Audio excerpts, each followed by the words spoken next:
Good morning, ladies and gentlemen.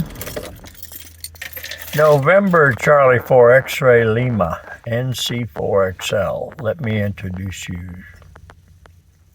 myself to you.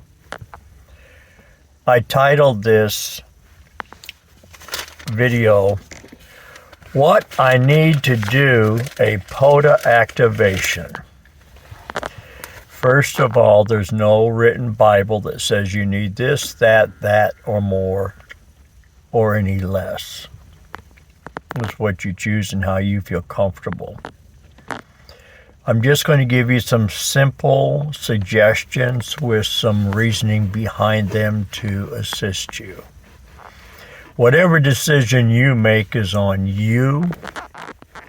But if you're thinking about doing it and you've had a lot of questions and you're confused, that's great. That means the mind's working. So let's see if I can get started here. You need a park, whatever park that you're going to activate from. Make sure it's in the park entities, not your local park where I'm sitting doing this video right now, which does not count because this is a local park, like a city-owned park. So make sure your park is a POTA Parks on the Air entity. You need a transceiver. There is no best transceiver. It's just what you can afford or what you have or what you want to buy. It's whatever you choose. I use an 891. You'll find a variety of transceivers out there. Some that are specifically designed for QRP. Some that are designed for QRO, have the capabilities of QRP, but nobody goes there. So you need a transceiver. You need a source to power it. 99%, I will say, and that's a guesstimate, of places that you're going to activate from have no AC power. So you need a battery source. Again, there are a variety of batteries. I'm not going to say this is the best. What I use is a Biano. It's a 15 amp hour under my pile-ups. That's me, myself, and I, not you. I can get 3.5 to 4 hours out of a 2-hour plus pile-up. If you're running QRP, then that would probably be 4 hours or better. So the source of power, I use 2 batteries. Actually, I use 1. I take 2 because I don't want to run out in the middle of a pile-up. 3, I have to have an antenna. There's no perfect antenna. Ham sticks work great from inside the car. Vertical antennas work great, Wolf River coil, etc. End-fed antenna is my antenna of choice, what I like, where I have trees that I can set it up at. So you have to have the transceiver, a source of powering it, and an antenna. Lastly, I'm going to stress something that I really would like for you as new activators to pay attention to. Paper and pencil. Paper and pencil. An activation does not consist of a laptop and fancy devices to do this and that. An activation consists of the equipment, i.e. a transceiver, an antenna, and a power source, and something to log it with. Now, yes, laptops are nice.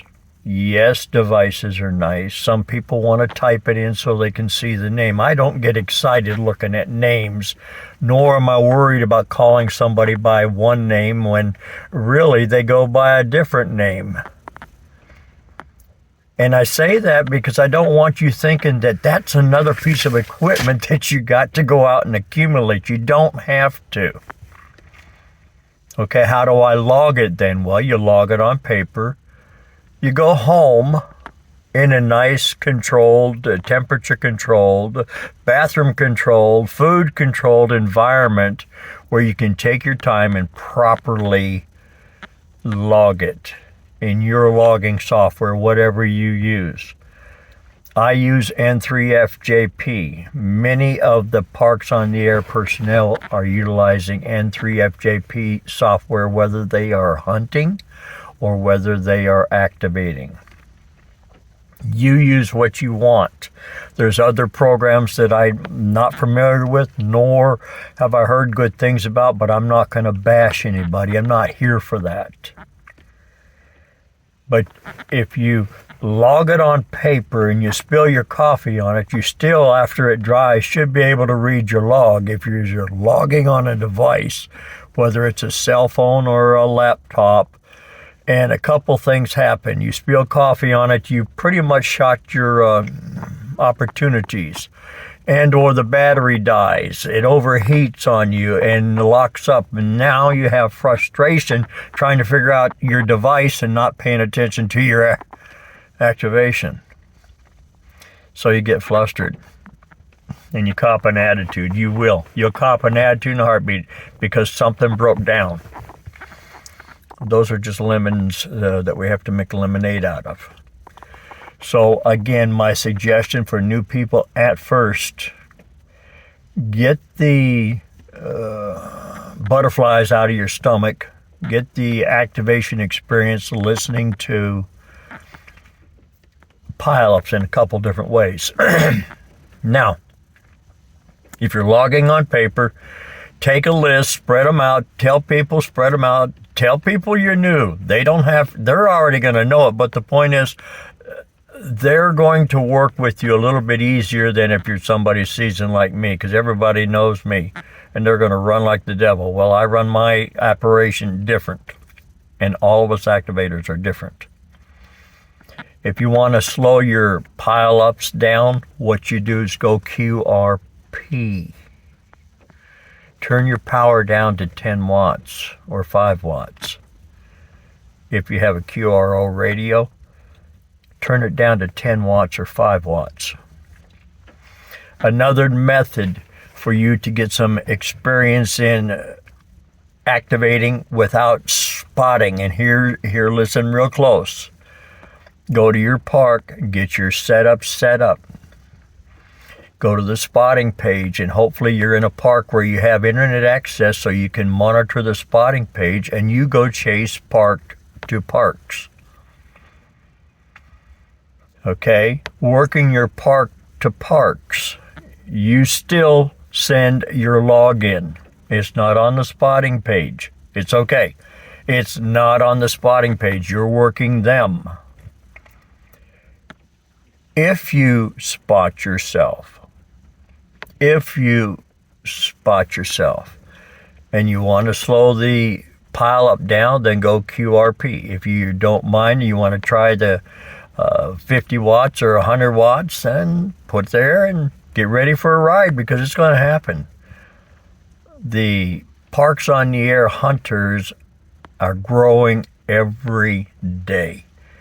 Band conditions none of us control. You have to work whatever the good Lord gives us when you go on the band. And if you're new, you're going to learn different bands, when to try to work them. If you're watching the spotting page, you'll see somebody's there on that band. Go try, get on the band, find it, put your call out, and have fun. Remember, this is not a contest, okay? You're not going to get a prize for the most number of contacts in the shortest amount of time. I get frustrated when I watch people say, I did 34 contacts in 42 minutes. Or vice versa, I did 42 contacts in 34 minutes. It don't make a difference. We're not in a race, ladies and gentlemen. Sometimes you like to rag chew, or sometimes you like to say more than 5'9" North Carolina. Don't make it a contest attitude when you're out there activating.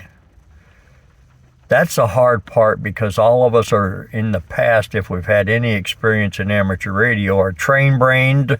Contest. It's not a contest. When I go out with my emergency communication backup system here, I have a battery or two. I have multiple antennas. Why? Because one antenna may not work good, or I might not be in the area.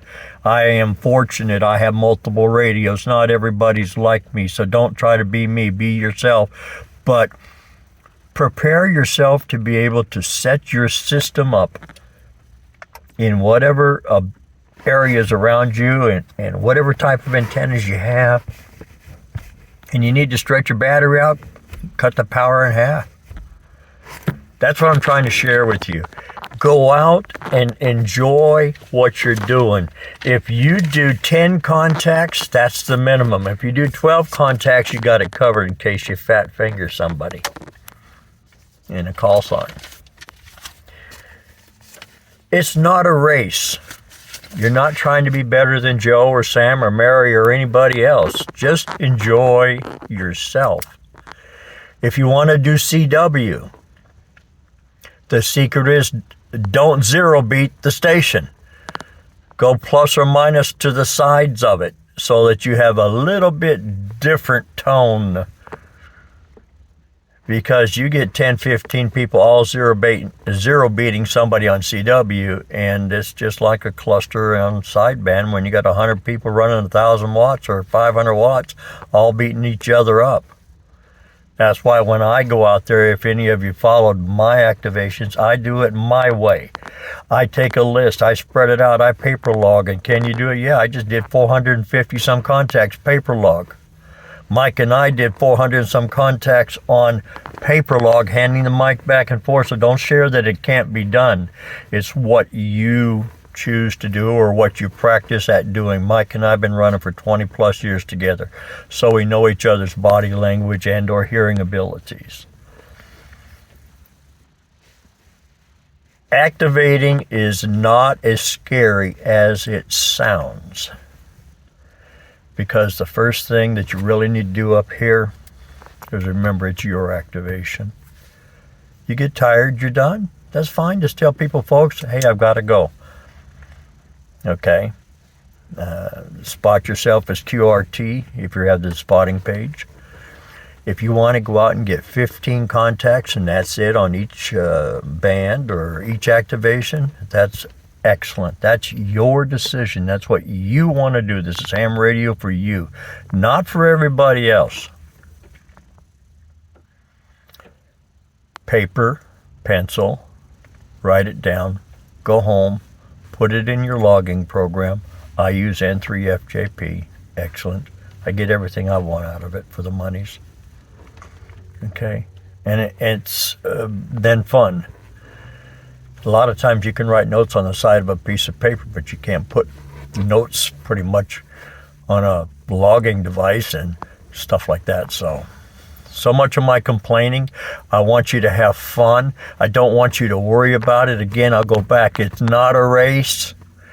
You're not going to get a prize for the most amount of contacts in a minute. It's not a contest. There's no big fanfare because you got 40 contacts, 80 contacts, 280 contacts. It doesn't make a difference. It's your activation, so the prize is what you do. All the people that hunt you, they'll appreciate you. They really will. And you'll have a bunch of new people you didn't realize that existed out there that become great friends. And that's the other part of amateur radio. NC4XL, North Carolina for extreme lovers. I know you probably didn't want to hear this conversation, but it's not about other devices connected to your transmitter. Okay? Not additional things that you got to worry about. It's paper, pencil, battery, antenna, radio. Go have fun. Simple as that. 73s, I hope that it doesn't offend you. And if it does, I apologize. Just trying to share, it's not as hard as it people make it out, and you don't need all this other stuff when you're out in the field. 73s.